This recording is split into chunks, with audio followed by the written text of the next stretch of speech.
rc.com, unboxing RGT 136 V3, action, réaction. Du coup j'ai loupé, j'ai effacé mon truc. Bon, salut les potos. Alors, on va se faire l'unboxing de ça. On en parle juste après. D'abord un petit mot là-dessus. Donc ça a été offert par les partenaires YouTube. Voilà, il fallait participer, enfin envoyer un mail, dire qu'on le voulait. Apparemment, il n'y en avait que 120 d'offerts. Donc sympa, un petit clap, genre pour faire les vidéos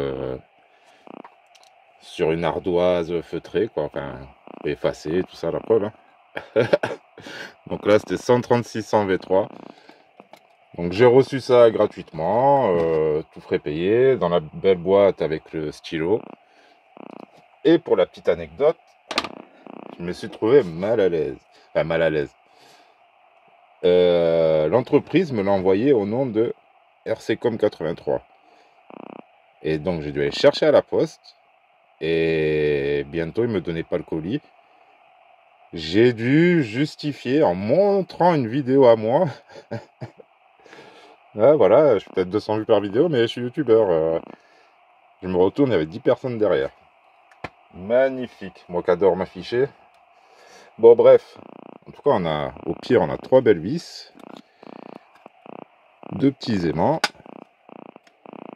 Non, mais ça fait toujours sympa en déco. Moi qui aime bien ce genre de truc. Donc après les M&M's, voilà ce que j'ai reçu. Espérons que ça soit pas la dernière. Hein. Je vous dis, ça me plaît bien. Aujourd'hui, on n'est pas là pour ça. On s'en fout, on est là pour un peu tout. Hein. Mais on est là pour celui-ci. Alors, vous l'avez déjà vu sur la chaîne, il y a quelques années. J'avais même fait la vidéo pour passer chez Manière C Garage 68 en version Jimny. D'ailleurs, il m'avait super bien plu. Pour un petit scale, à petit prix. Après, les prix ont augmenté. Et voilà. Là, comme je disais, je vais faire une petite série de unboxing de Skullcrawler à moins de 150 €. Celui-là, d'ailleurs, mince, j'ai pas regardé exactement s'il était dans les 130, 140. Enfin bref, après, c'est quand même compliqué à trouver. Comme je vous ai dit, au-dessus de 150 sur AliExpress, j'arrive plus à commander. Et on les trouve pas dans les entrepôts européens. Après, en France, hors promotion, donc le Jimny, j'ai vu à 240 et celui-là à 230, il me semble. 230 €. Bon, quand on voit la concurrence aujourd'hui, est-ce que je vais conseiller ça à ce prix-là? Après, quand on le veut vraiment, après c'est entre 30 et 40 € de moins, ça serait beaucoup mieux. Bref, on va pas parler prix, on va parler un peu du véhicule. Mais, comment dire, ça rentre quand même en cause. Enfin, en compte. Quoi qu'il arrive, le prix, c'est un facteur important dans ce genre de machine, l'achat, tout ça. À ce prix-là, je trouve que c'est pas mal, même si on va voir plus tard que j'ai réussi à trouver mieux quand même que ça. Et on verra pourquoi c'est mieux. Ça reste quand même une très bonne machine. Donc on va la représenter. Donc, version V3.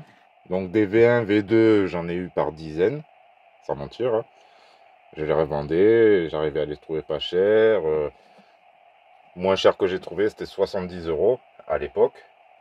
D'ailleurs, ce genre de machine, si on les achète par 1000, comme j'avais déjà dit, ça sera 70, 80. C'est moins de 100 €. Hein. Faut pas se faire d'illusions. Malgré tout, ça reste une bonne machine pour son prix. Donc les côtés de la boîte, on a les deux couleurs. La boîte est arrivée un peu enfoncée, donc j'ai déjà ouvert, vérifié, puisque aujourd'hui on est le... Putain, ça non plus, je sais plus. 23 novembre, 23 octobre 2025. Et celui-là, je l'ai depuis fin juin. C'était pour mon anniversaire le 14 juillet. Puis, comme j'avais pas fait de vidéo, je voulais voilà, vous le faire découvrir. Ici, on a les caractéristiques. Donc, longueur 430. Wheelbase 255. Hauteur 255. Donc, largeur 215. Poids 1,8 kg. Moteur 390. Parce qu'en fait, c'est un châssis plutôt 1.12. Même si c'est un dixième, le châssis fait, enfin, il a été sorti en version 1.12 sur plusieurs modèles. En indice souvent chez RGT, mais comparé au 1 dixième, la boîte est beaucoup plus petite. Il y a quelques aimants un peu plus petits. Les hexagones, c'est les mêmes, tout ça, on peut mettre des roues. On peut en faire un 1 dixième, mais ça reste plus petit. Voilà. Donc livré avec batterie chargeur, donc 7,2 1500 mAh, ça doit être une NiMH. ESC 40 A, qui est très bien, on va en reparler. Cerveau 6 kg, ça par contre, on va voir s'il fait le taf sur celui-là. Hein. C'est toujours la grande question. Sur le premier, il avait lâché, mais j'avais mis des roues plus lourdes. Donc là, on l'a en bleu, en orange. En orange aussi. Comme je vous ai dit, j'ai déjà regardé, donc il y a déjà des petits points qui m'ont interpellé. Planche de stickers, toujours chez RGT, c'est sympa. Une petite notice pour radio, manuel, tout ça. Je vous montre tout ce que vous aurez si vous achetez ce genre de machine, ce que vous devriez avoir. Ensuite, la radio Fly Sky, c'est bien écrit dessus. Alors le récepteur 2 en 1, c'est Hobby-Wing et Fly Sky qui l'ont fait ensemble. Ça aussi c'est écrit dessus. Mais la radio, c'est que Fly Sky. Alors la couleur, eh ben, j'ai pris orange. C'est peut-être un choix surprenant, mais je sais pas, il y a un côté qui me plaisait un peu mieux. Et puis, histoire de changer un peu de couleur. Et franchement, je ne regrette pas du tout. Alors, comment ça sort en vidéo? Ouais, ça rend à peu près ça, mais le orange, il est métallisé, il est magnifique.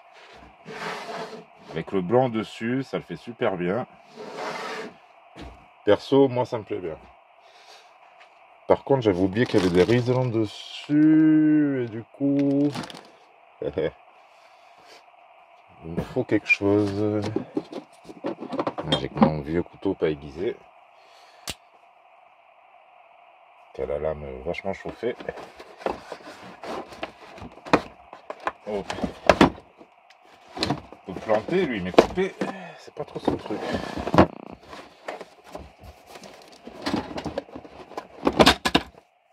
On va éviter de tout casser. Et voilà, je vois des unbox sauvages.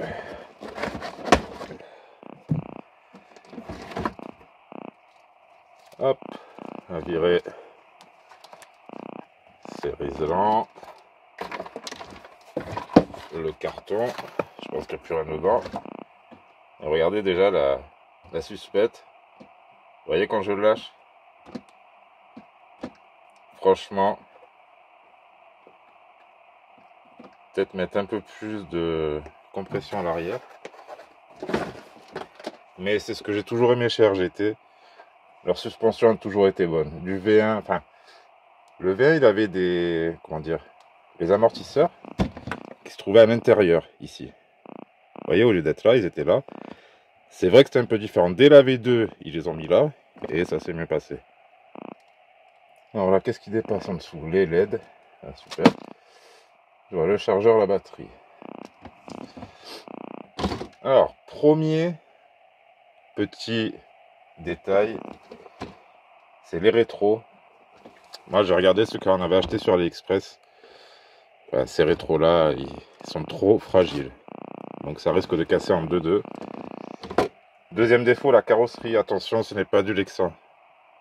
C'est, je sais pas comment ils appellent ça, du PVC. Donc ça n'aime pas trop le froid et les chocs non plus. Même si pour moi, le premier, le Genie, il avait bien résisté. Alors regardez-moi ça. Et encore, ouais. C'est même plus loin en vrai, je trouve. Donc on a des autocollants un peu grossiers ici, vous voyez, avec les essuie-glaces, mais ça passe bien. Ils ont l'air bien posés. On a une petite plaque en dur.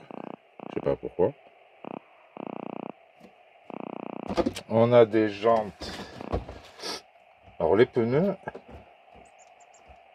m'ont l'air plus souples que sur le Jimny.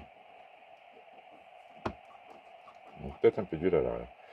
Donc là pour l'ouvrir, ah, par contre c'est chiant. Vous voyez?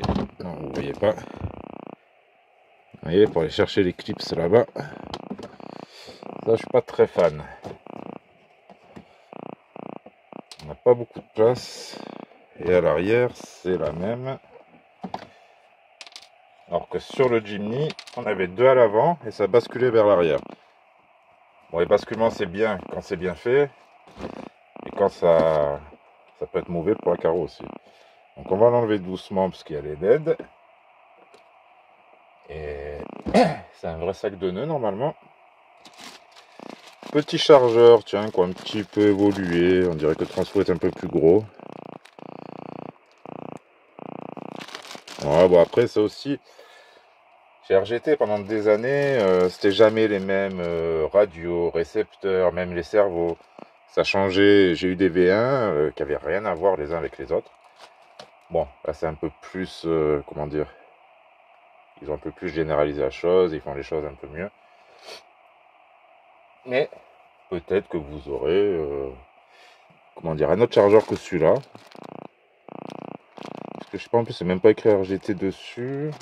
Alors que sur la batterie oui, sur tout le reste oui, c'est siglé. Comme je vous ai dit, ça peut arriver. Donc ces petites machines, voilà, le contrôleur 3 en 1, qui fait ESC, récepteur et qui contrôle les LED. Petit moteur 390. Ouais, je suis peut-être un peu loin là.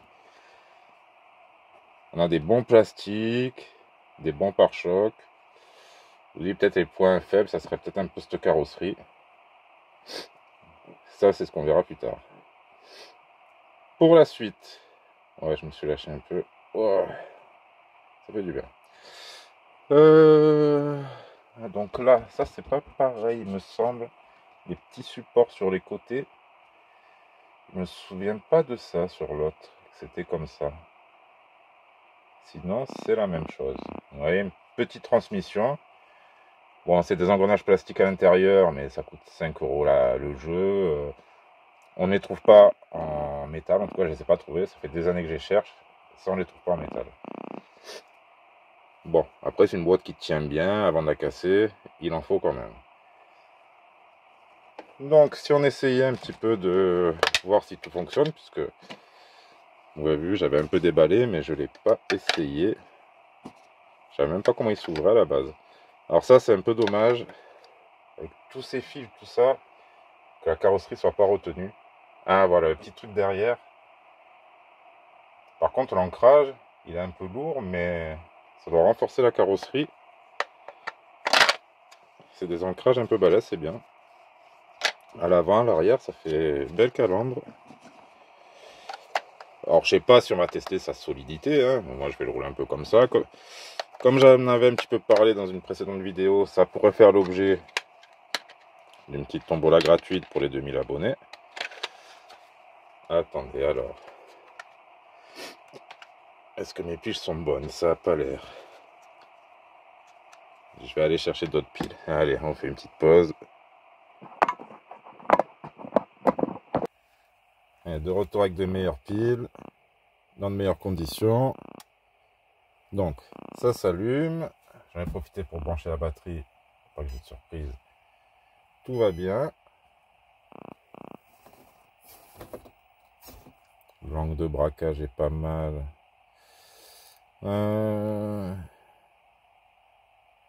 Steering dual rate. Est-ce qu'on est bon? J'ai l'impression qu'on peut aller.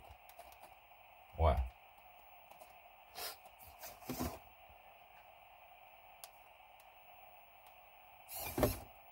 On a vraiment un angle de braquage excellent. Alors attendez, on va mettre la carrosserie, on va voir un petit peu. Tout fonctionne. Système de plot. On va pas remettre les goupilles. Donc, on voit bien. On va essayer de mettre en face. Regardez-moi cette planque de braquage. Par contre, bon, ouais, on a les clignotants dès qu'on commence à tourner. Stop. Bon, c'est bien de les avoir mis, mais pas fan spécialement de ça. Est-ce qu'on est dans le bon sens? Oui. Donc là, on est en mode marche avant, marche arrière. Et drag brake au milieu. Et encore, le drag brake n'est pas très fort. Alors, vous voyez, là au-dessus, on a un petit autocollant qui nous indique les positions des switches. Alors.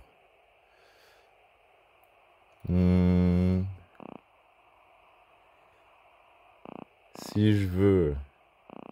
Oula, ouais, par contre, il faut que... D'accord, il faut le lire dans ce sens. Donc là, si le premier switch, hop, je le remets sur 1. Là, j'ai mon frein. Par contre, là, oui. Là, j'aurai plus le drag brake. Donc, on va le remettre en position pour le drag brake, justement. Pas facile avec les gants.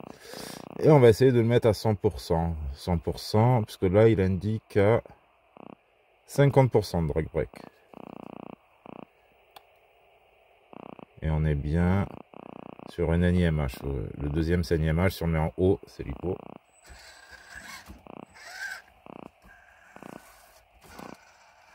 Ouais, drag brake 100%. Avec ces petits moteurs. Bon, ensuite, les LED. Une position, c'est tout. Non, plusieurs positions.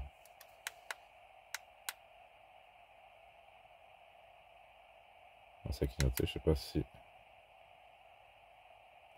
Non, moi, ça oscille. Et là, on dirait que ça clignote.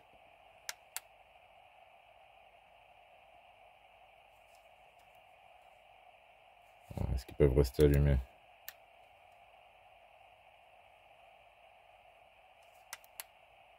Ok.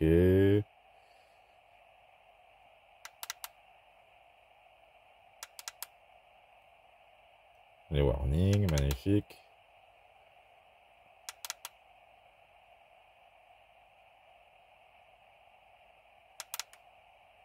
Eh, j'ai pas de position normale, c'est quoi ce délire?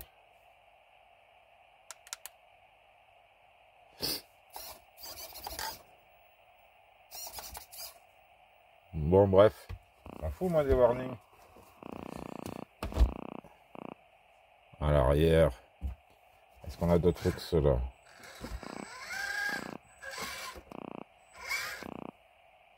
Si on lui enlève le drag brake. Non. Alors, à l'arrière, ah, ça, c'est pas cool. On a vraiment que les clignotants. Là, je sais pas en quel mode il est du coup devant. Je dirais mode feu normal. Bon, c'est déjà pas mal, mais ce ne sont pas les feux qu'il y avait sur le Jimny. Le Jimny avait des LED vraiment mieux. Le Jimny avait une roue de secours. Ça, à la limite, moi je m'en fous, parce que à l'arrière, je préfère les enlever. Même si sur lui, j'avais gardé, sur le Jimny. Qu'est-ce qu'il avait en plus? Bon, là, c'est bien, vous voyez. Je vous le montre. Tout ça, ça protège quand même bien la carrosserie. Ça y était aussi sur le Jimny. Ouais, ça prend du poids, mais vous voyez, c'est quelque chose, un petit Lexan léger. Enfin, un Lexan plastique. Alors là, il y a les fils qui se baladent. Il va falloir mieux les caler. Bon, on n'a pas de cardan contre-rotatif. C'est-à-dire un qui tourne dans un sens, un dans l'autre pour éviter le torque twist. Mais au roulage, ça gêne pas, quitte à durcir un petit peu ce... Comment dire, cet amortisseur.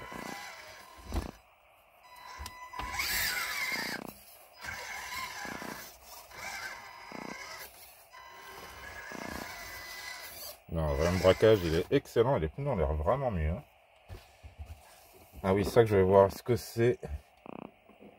Ah, c'est du pneu collé. Hein. Ah, ils sont chiants. Ils indiquent bedlock sur la boîte. Ah, alors que c'est du pneu collé. Ouais, c'est ça. À l'arrière, on a bien que ces deux feux. À l'avant, il y en a un peu plus, mais pas ouf, quoi. Bon, donc ça, j'essaierai de le rattacher, que ça tombe pas à chaque fois. Bon, qu'est-ce qu'on a à dire de plus dessus? Bah, là, le petit 3 en 1, avec le bouton qui vient se caler dessus, le bouton on off, ça c'est bien. Petit marchepied, bon c'est tout pareil que l'autre, hein. Sauf ce système de carreau, en plus il va être chiant à clipser. Alors ensuite, faire un petit comparo avant de finir, hein, pour en revenir à la taille. On va le laisser allumer 2 petites minutes. J'arrive. Alors oui, il me semble que j'ai pas dit dans la vidéo. C'est un Ford Bronco. Après, quand on le voit comme ça, on m'a fait la réflexion, le beau-frère, il m'a fait délirer. Il m'a dit, ah, il est trop beau, la Daniva. C'est vrai que, à côté des autres, il est tellement petit, on pourrait croire à un Lada Niva. Alors ici, on a la version Breezer RC. Apparemment, c'est pas la même. Pour moi, c'est 2 Ford Bronco. Ouais, ouais, il est toujours vivant, un poteau, ton truc. Hein. Toujours là. Pas beaucoup roulé. Mais voilà un indice, quoi. Ça, c'est... Il n'y a pas énorme, hein, mais quand même. Alors, lequel est le plus proche de la réalité? Je ne pourrais pas dire. Mais voilà, vous conduisez ça, c'est pas ça. Je sais que les Broncos étaient peut-être plus petits selon les années. C'est peut-être ça qui fait la différence. Je ne sais pas. Je connais pas assez ce genre de 4x4 et 4x4 américains. On ne voit pas trop en France. Donc difficile à connaître. En tout cas, c'est sympa. Ça fait un beau petit véhicule. Les pneus, j'ai bien envie d'y croire. Sinon, j'en ai d'autres avec des jantes alu. Et voilà, plus qu'à voir ce que ça donne comparé au Jimny. Comme j'ai dit, j'irai un peu plus soft. Ah. Il y a lui qui est un peu tendu. Ah, ils sont chiants. Hein. Ouais. Au niveau des fils, il va vraiment falloir faire quelque chose d'un peu mieux. Donc ça pourrait faire l'objet d'une tombola. Ou pas. Celui-là ou un autre. Mais voilà, une bonne petite machine. Ouais, dans les détails, amorto en plastique, mais quand même avec la bague de réglage. Pas besoin de s'embêter avec les petits clips. Pour le reste, voilà, regardez. Vous voyez les fils? Ça, du sorti de la boîte, c'est un peu... Parce qu'il est là, vous vous rendez pas compte, vous allez rouler, vous arrachez tout. C'est vraiment dommage. J'ai eu le même problème sur les deux. C'est vraiment pas assez bien rangé, quoi. Petit bout de riselant, c'est fini. Un riselant ou comme moi je prends les... Comment dire, les fils à... Comment il disait? Cactus RC, les emballages des penmis. Mika, encore sûr. C'est pas bien de se moquer. Donc voilà, présentation de la petite machine. Je pense que j'ai tout dit. Et puis, si j'ai pas tout dit, vous retournez voir la première vidéo. Alors, j'étais un peu plus enthousiaste pour l'autre. Parce que par rapport... On l'avait d'entrée accessible à ce prix-là. Enfin, sur AliExpress, en France, il était déjà dans ces prix-là. Mais c'est vrai qu'il n'y avait pas la même concurrence que maintenant. Où on retrouve des genres de Rock Viper à moins de 300 €. Et toi, avec les diffs et tout. Enfin, voilà. Après, comme je vous dis, moi là, je l'ai reçu en parfait état. Ça, c'est déjà un très bon point. Et je sais que ce genre de petit véhicule là... Pardon. Là où je vais m'amuser le mieux, c'est à le conduire parce que franchement, ça passe quand même pratiquement partout et c'est vraiment sympa. Ah oui, tiens, ce que j'ai pas vu. Ouais. Il faudra peut-être que, comme sur le Jimny, quand vous le recevez, il faut descendre d'un cran les amortos. Tu vois, je suis pas sûr, hein, mais il me semble pas aller toucher trop la carrosserie. Ça, c'est surtout pour le transport qu'ils mettent là. Hein. Oui, on est plus bas, mais c'est pour aller massacrer la carreau. Et là, je pense que c'est ce que je vais faire. Bon, de toute façon, on en parlera si on fait des petits retours là-dessus, on verra. Parce que vous allez voir, j'ai d'autres trucs à à rouler aussi en attendant.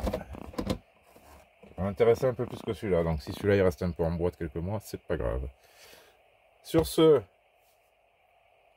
merci à tous, merci d'avoir suivi. Si vous avez d'autres questions, j'essaierai d'y répondre. Sinon, on se retrouve pour la prochaine vidéo. Tchuss à tous.